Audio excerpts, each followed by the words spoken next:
मौसम चाहे जो भी हो, कुछ खुशियाँ ऐसी होती हैं जो कि बिल्कुल भी मौसम का इंतज़ार नहीं करती और आ ही जाती हैं। अस्सलाम वालेकुम, वेलकम बैक। कैसे हैं आप सब लोग? तो जनाब मैं बात कर रही हूँ बकरा ईद की। सारी बहनें पहचान ही गई होंगी कि मैं किन खुशियों की बात कर रही हूँ। ये खुशियाँ ना हमें अल्लाह ताला ने दी हैं और इसका खुशदिली से इस्तकबाल करना हम सारे ही मुसलमानों के ऊपर फ़र्ज़ है। और मुझे यकीन करें कि बहुत ही खुशी होती है जब कोई ईद त्यौहार आता है तो, क्योंकि इससे ना ईद त्यौहार से एक फ़ायदा तो ये होता है कि घर का कोना-कोना हम लोग चमका देते हैं, जो कि आम रूटीन में हम क्या कर रहे थे, कभी-कभार सुस्ती हो जाती है, लेकिन जब ईद त्यौहार आता है तो हम हर चीज़ को बहुत ही अच्छे से क्लीन कर रहे होते हैं। मेरे घर में भी यही तैयारियाँ चल रही हैं आजकल तो बस जो छोटे-मोटे काम होते हैं ना वो मैं जल्दी-जल्दी करके और फिर ईद की तैयारियों में लग जाती हूँ।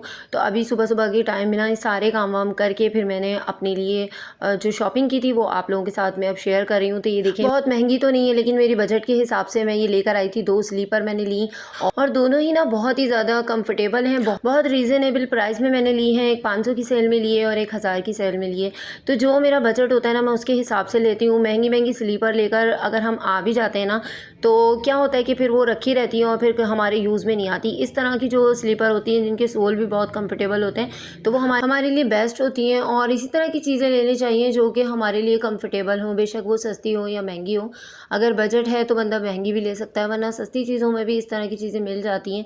अब ये सूट देखें, ये मैंने 1500 की सेल में लिया था और ये इतना सॉफ्ट है कि जिस तरह से गर्मी में हमें पहनने के लिए चाहिए होते हैं ना कपड़े, ये सेम उसी तरह का है। और लॉन के जो ड्रेसेस होते हैं ना, बस इसमें हमें इस चीज़ का ख्याल रखना होता है कि जब हमने इनको वॉश करना है ना तो उनको बस हाथ से वॉश करना है। हल्का सा सरफ बनाया और इनको वॉश कर दिया, क्योंकि ये कपड़े इतने नाजुक होते हैं और महंगे-महंगे भी होते हैं। तो ज़ाहिर सी बात है कि अगर इनको वॉशिंग मशीन में धोएँगे ना तो बहुत ही ज़्यादा जल्दी ही ख़राब हो जाएँगे।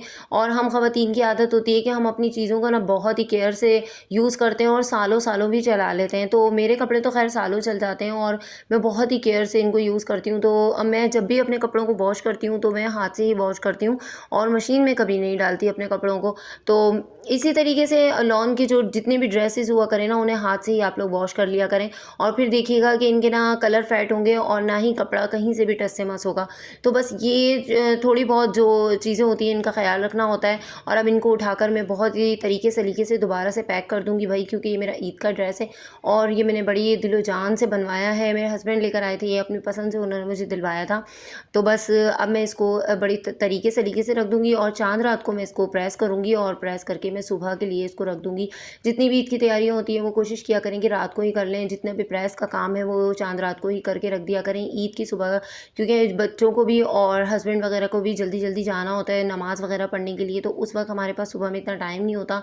एक दिन पहले कर लिया करें या चाँद रात को कर लिया करें। मैं तो ख़ैर तकरीबन 2 दिन पहले ही कर लेती हूँ, क्योंकि अगर घर में 2 से 3 ख़वातीन है ना घर में काम करने वाली, तो यकीन करें काम जल्दी भी हो जाता है और पता भी नहीं चलता। लेकिन अगर हम जैसी हाउसवाइफ़ एक ही घर में काम करने वाली भी है और उसी ने सारे काम करने हैं, तो काम को मैनेज करना और टाइम को मैनेज करना बहुत ज़्यादा ज़रूरी होता है। इसके अलावा ये कि जब भी कुछ नया लें, कुछ नई चीज़ आप ख़रीदें तो उस पे एक दफ़ा अल्हम्दुलिल्लाह ज़रूर कहा करें। अल्लाह का लाख-लाख शुक्र अदा किया करें कि उसने हमें इस काबिल समझा कि ये इतनी प्यारी-प्यारी चीज़ें जो कि हमारे पहनने के लिए, हमारे ओढ़ने के लिए, खाने-पीने का इतना अच्छा इंतज़ाम उसने किया और हमें इस काबिल समझा कि हम इस ईद पर भी अल्हम्दुलिल्लाह अल्लाह ताला हम सबको लंबी ज़िंदगी और सेहत दे। इस ईद पर भी हम सब ज़िंदा हैं और साँसें ले रहे हैं। पता नहीं ज़िंदगी कितनी है और कितनी नहीं है, तो छोटी-छोटी बातों का शुक्र अल्हम्दुलिल्लाह ज़रूर कहा करें। और ये कि अपना जो ध्यान होता है ना, अपना जो फ़ोकस होता है, अपनी अटेंशन होती है वो अच्छी चीज़ों पे रखा करें, क्योंकि हम जिन चीज़ों को फ़ोकस करते हैं, जिन चीज़ों में हमारी अटेंशन होती है ना, हमारी एनर्जी जो होती है वो ऑटोमेटिकली उसी चीज़ के ऊपर जा रही होती है। तो आपने कभी नोटिस किया होगा कि जब हम जो जिस चीज़ के बारे में हम सोच रहे होते हैं ना, हमारी ज़्यादातर एनर्जी उसी चीज़ के ऊपर जा रही होती है। अब चाहे वो नेगेटिव हो या वो पॉजिटिव हो, तो पॉजिटिव रह के सोचें और अच्छी-अच्छी बातें सोचा करें। अब बहुत सारे घरों में कुर्बानी होती है, छोटे घर होते हैं, परेशानियाँ होती हैं उसमें। बहुत सारे लोग कितनी मुश्किलात उठाकर कुर्बानी करते हैं और उसके बाद फिर वो गोश्त वगैरह तक़सीम करते हैं। घर की धुलाइयाँ होती हैं, छोटे घर होते हैं, पानी का इशू होता है, लेकिन ये देखें कि उसके बाद उसका अजर व सवाब जो होता है वो डबल हो जाता है। और इसके साथ-साथ जब अल्लाह ताला नियतों को देखने वाला है और नियतों को सुनने वाला है, तो बहुत ही ज़्यादा हमें जो उसका सवाब मिलता है ना, जो अल्हम्दुलिल्लाह कह के हम जब खुश दिली से कुर्बानी करते हैं तो अल्लाह ताला के यहाँ इस अमल को बहुत ही ज़्यादा पसंद किया जाता है। और हमारी जो छोटी छोटी मुश्किलात होती है, जब उन्हें हम अल्लाह का शुक्र अदा करके कबूल कर रहे होते हैं ना, तो यकीन करें वो हमारे जो नामा अमाल होता है ना, उसमें वो बड़ी बड़ी आसानियाँ हमारे लिए लिख रहा होता है। और कब किस वक्त वो हमें नवाज देता है, हमें उसका अंदाज़ा भी नहीं होता। तो जो भी छोटी मोटी मुश्किलात ज़िंदगी में आया करें, उसे हंस के कबूल किया करें और कोशिश ये किया करें कि उसमें से ना अपने लिए कोई पॉजिटिव बात निकालें, कोई पॉजिटिविटी ऐसी हो उसके अंदर जो आपके दिल को ना उस मुश्किलात से निकलने में आसानियाँ पैदा करे आपके लिए। और ये उन बंदों का काम होता है जो कि हर चीज़ को पॉजिटिव लेते हैं।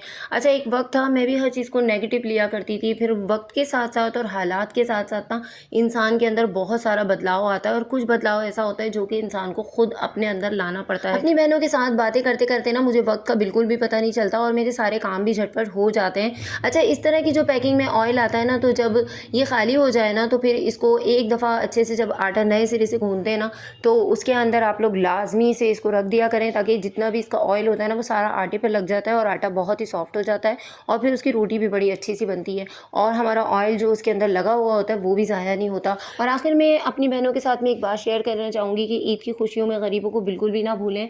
सिर्फ एक गोश्त के ही हकदार नहीं होते हैं, हमारी बहुत सारी ऐसी चीज़ों के भी वो हकदार होते हैं जो कि हम साहिब हैसियत होते हुए उनको छोटी छोटी चीज़ें दिला सकते हैं। और इसके अलावा गरीबों के यहाँ जब भी हम गोश्त भेजें तो हम उनको इतना गोश्त ज़रूर भेजें कि जिसके वो सही तौर पे हकदार हैं। और बहुत सारे लोग क्या करते हैं कि छोटे छोटे से शॉपर बना के गरीबों के यहाँ भेज देते हैं और जो अमीर अमीर रिश्तेदार होते हैं उनके यहाँ बड़े बड़े शॉपर जा रहे होते हैं, तो क्योंकि उनको उसकी ज़रूरत नहीं होती, इस वजह से जो हमारा सवाब होता है वो आधा हो जाता है बनिस्बत इसके कि जब हम उनको गोश्त भेजेंगे जो कि उसके सही तरीके से हकदार होंगे, तो हमारा जो सवाब है और हमारी जो कुर्बानी है वो भी अल्लाह के यहाँ बहुत ही ज़्यादा जल्दी कबूल होती है। और बेशक अल्लाह ताला नियतों को जानने वाला है और वो ही सबकी कुर्बानियों को कबूल करने वाला है। अल्लाह ताला हम सबकी कुर्बानियों को कबूल करें, आमीन सुम्मा आमीन। और अभी मैंने ये जो अंडा फ्राई किया ना, ये इतना ज़बरदस्त बनता है कि मैं आपको क्या बताऊँ। इसके अंदर सिर्फ 1-2 ड्रॉप पानी के हम ऐड करते हैं और उसके अंदर लहसुन, अदरक और पिसी हुई मिर्चें और नमक ऐड करके उसको अंडे को अच्छे तरीके से हमने फेंट लेना है। फेंटने के बाद फिर हमने